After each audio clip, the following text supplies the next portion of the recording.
No other force on earth can reverse this process at this point. At this point, it does not take military invasion of the United States Army. It takes strong action, like in Chile. A CIA covert involvement to prevent the savior from outside to come into power and to stabilize country before it erupts into civil war. Okay? Support the right-wing conservative forces. By money, by crooks or love, doesn't matter. Stabilize the country. Don't let the crisis develop into civil war or invasion. Oh no, your liberals will say it's against the law. The Congress will not appropriate money for covert actions of CIA. Why not? Should we wait till the normalization come and Soviet tanks land in Los Angeles airport? Now, at that point, at the point of destabilization, also the process could be reversed. Again, easily than this. No CIA involvement at this point. You know what it takes here? Restriction of some liberties for small groups which are self-declared enemies of the society. As simple as that. Oh no, the media and liberals will tell you this is against the American Constitution. How can we, by force, deny the civil rights to criminals, for example? It's not good. Okay? So we allow them to. Okay, if you allow the criminals to have civil rights, go on and bring the country to the crisis. This is a bloodless way to do. Curb the rights. I mean, not to put them in prison. No, I'm not talking about putting all the gays from San Francisco in the concentration camp.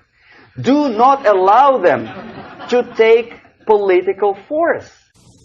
Do not elect them to the seats of power, whether it is municipality level, state level, or federal level.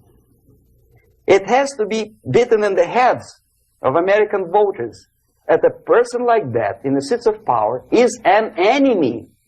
Do not be afraid of this word. It is an enemy. If he is not an enemy here, he will be here. Later on, he will be shot, of course.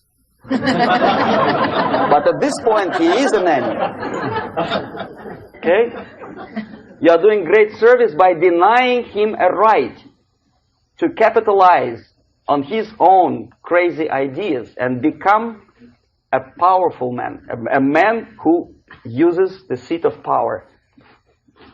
Restriction of certain freedoms and permissiveness at that point would prevent sliding into crisis and probably will return the process of destabilization. To curb unlimited power, monopolistic power of trade unions, here, at that point, would save economy from collapsing.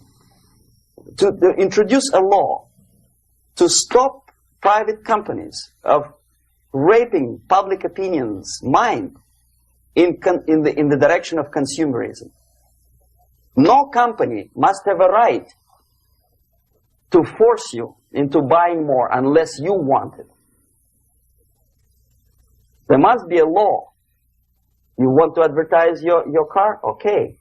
But not a single mentioning of buying it now and saving money.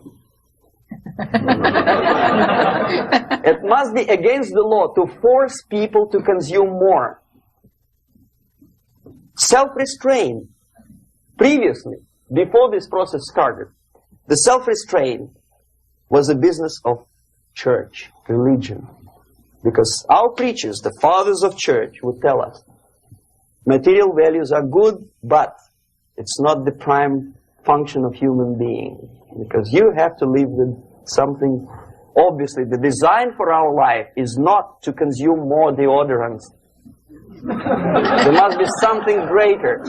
If such a complicated instrument as human body was created, obviously there must be some higher purpose for that. And it's very easy to avoid destabilization by denying the greedy companies one little freedom, one little liberty, forcing you into turning yourself into processors of unwanted products and goods.